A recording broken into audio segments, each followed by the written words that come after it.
بسم اللہ الرحمن الرحیم۔ دوستو، زمین کب روتی ہے؟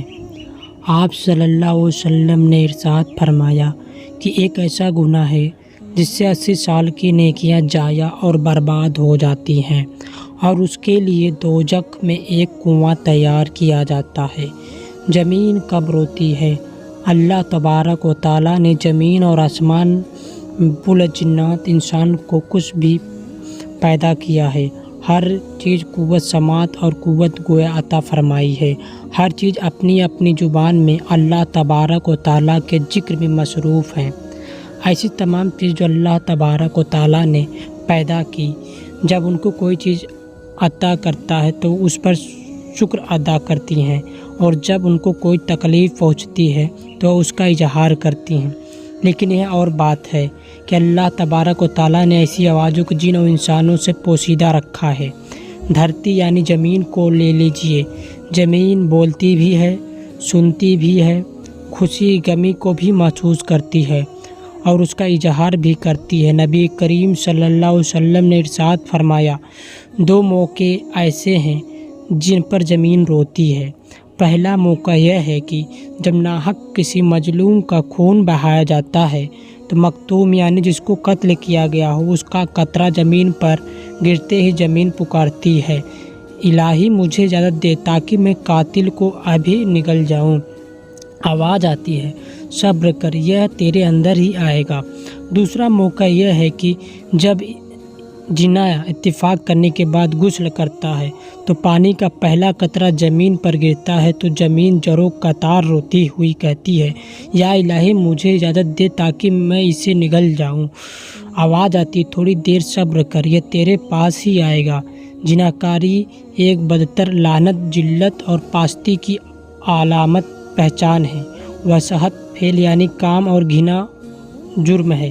اس کا مراد کہ وہی شخص ہے جس کے دل میں خوف خدا، عذاب آخرت کا ڈر، قرآن کی آیت اور نبی اور غیروں میں ذلت رسوائی کا اندیشہ نہ ہو، اور وہ نہایت و بے غیرت، بے شرم اور بے حیا شخص ہوتا ہے جس کی انسانیت پر حیوانیت غالب ہو چکی ہوتی ہے۔ قرآن کریم نے زنا تو کیا اس کے قریب جانے سے بھی منع فرمایا ہے۔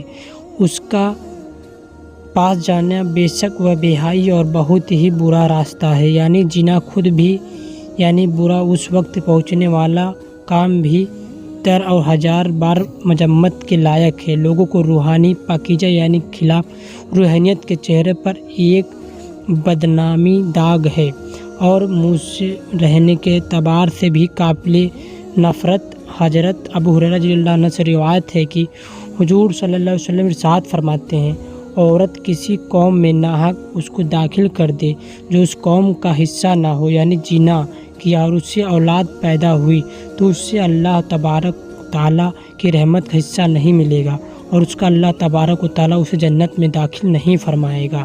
حضرت عبداللہ بن عباس رضی اللہ تعالیٰ عنہ سے روایت ہے کہ رسول کریم صلی اللہ علیہ وسلم نے ارشاد فرمایا، جس قوم میں زنا اور سود عام ہو جائے تو بے شک اس قوم نے اپنے لیے اللہ تبارک و تعالیٰ کے عذاب کو حلال کر لیا۔ نبی کریم صلی اللہ علیہ وسلم نے ارشاد فرمایا، جس قوم میں زنا عام ہوگا وہ کہتے ہیں یعنی تنگی میں گرفتار ہوگی، اور اس قوم رشوت کا چلن ہوگا وہ رعب یعنی خوف میں گرفتار ہوگی۔ حضرت برید رضی اللہ عنہ تعالیٰ سے روایت ہے کہ رسول کریم صلی اللہ علیہ وسلم نے ارشاد فرمایا، 7 آسمان اور 7 زمین نے بوڑھے جانی پر لعنت کرتی ہیں۔ جانیوں کی شرمگاہ کی بدبو جہنم والوں کو جزا و تکلیف دے گی۔ دوسری جگہ نبی کریم صلی اللہ علیہ وسلم نے ارشاد فرمایا، زنا سے 6 باتیں ظاہر ہو جاتی ہیں، 3 دنیا میں اور 3 آخرت میں۔ دنیا میں جانی ایک چہرہ سیاہ یعنی کلا ہو جائے گا، اس کے رزق میں تنگی یعنی کمی ہو جائے گی، اور عمر سے برکت نکل جائے گی، اور آخرت میں اللہ تبارک و تعالیٰ کی ناراضگی میں گرفتار ہوگا، حساب کتاب میں سختی دے گا، عرصہ دراز تک دوزخ میں رہے گا۔ برستے کی ایماندار، ورنہ ہمیشہ اس کا ٹھکانہ دوزخ ہوگا۔ نبی صلی اللہ علیہ وسلم نے ارشاد فرمایا، جو کوئی آزاد یا غلام عورت سے زنا کرتا اس کی قبر میں 20 لاکھ سوراخ کر دی جاتی ہیں، جن سے صاف اور بچھو آگ کے شعلے پر ہموار ہوتے ہیں، اور اسی طرح عذاب قبر میں مبتلا رہتا ہے۔ ایک دوسری جگہ نبی کریم صلی اللہ علیہ وسلم نے ارشاد فرمایا، 3 قسم کے آدمی پر اللہ تبارک و تعالیٰ نظر رحمت نہیں فرمایا: بوڑھا جانی اور جھوٹی تقریریں کرنے والا، حکمران اور تکبر کرنے والا، فقیر۔ سید عالم صلی اللہ علیہ وسلم نے ارشاد فرمایا، جن میں سے 80 سال کی نیکیاں برباد ہو جاتی ہیں، اور دوزخ میں ایک کنواں جانیوں کے لیے تیار کیا جائے گا جس میں انہیں انجام دیا جائے گا، اس کا نام حاد ہے، اور اس سے اگر ایک ذرہ نکال کر دوزخ کے دوسرے حصے میں ڈال دیا جائے تو اس سے جل جائے۔ کسی انسان کا قتل کرنا کتنا بڑا اور کبھی عمل ہے۔ حدیث سن لیجیے۔ حضرت ابو سعید خدری حضرت ابو ہریرہ رضی اللہ عنہ سے روایت ہے کہ نبی کریم صلی اللہ علیہ وسلم نے ایک مومن کے قاتل کی سزا جہنم بیان کرتے ہوئے ارشاد فرمایا، اگر تمام آسمان اور زمین والے ایک مومن کو قتل میں شریک ہو جائیں تب یقیناً اللہ تبارک و تعالیٰ ان سب کو جہنم میں جھونک دے گا۔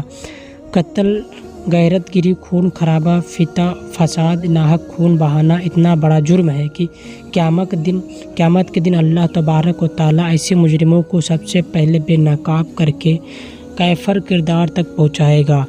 حضرت عبداللہ بن مسعود رضی اللہ عنہ بیان کرتے ہیں کہ نبی کریم صلی اللہ علیہ وسلم نے خون ریزی کی شدت بیان کرتے ہوئے ارشاد فرمایا، قیامت کے دن سب سے پہلے خون ریزین کا فیصلہ سنایا جائے گا۔ نبی صلی اللہ علیہ وسلم نے خون خرابہ اور لڑائی جھگڑے کے تباہ کن نتیجوں میں خبردار کرتے ہوئے فرمایا، قتل، غیرت گری اتنا بڑا جرم ہے کہ اگر کوئی فرد یا طبقہ اس میں ایک مرتبہ ملوث ہو جائے تو پھر اس سے نکلنے کا راستہ نہیں ملے گا۔ حضرت انس رضی اللہ تعالیٰ عنہ سے روایت ہے کہ تاجدار رسالت صلی اللہ علیہ وسلم نے ارشاد فرمایا، بڑے کبیرہ گناہ میں سے کسی کا جان ناحق قتل کرنا ہے۔ کسی مسلمان کو ناحق قتل کرنے والا قیامت کے دن بڑے خسارے کا شکار ہوگا۔ حضرت ابو بکر صدیق رضی اللہ عنہ روایت فرماتے ہیں، نبی کریم صلی اللہ تعالیٰ علیہ وسلم کا ارشاد ہے کہ اگر زمین و آسمان والے کسی مسلمان کے قتل پر جمع ہو جائیں تو اللہ تعالیٰ سب کو آندھے منہ جہنم میں ڈال دے گا۔ اللہ پاک ہم سب کو عمل صالح کرنے کی توفیق عطا فرمائے، آمین۔ دوستو، ویڈیو آپ پسند آئی ہو تو لائک کریں، شیئر کریں، اور قرآن مجید کیسی ویڈیو دیکھنے کے لیے چینل کو سبسکرائب کریں اور بیل آئیکن کو دبانا نہ بھولیں۔ خدا حافظ۔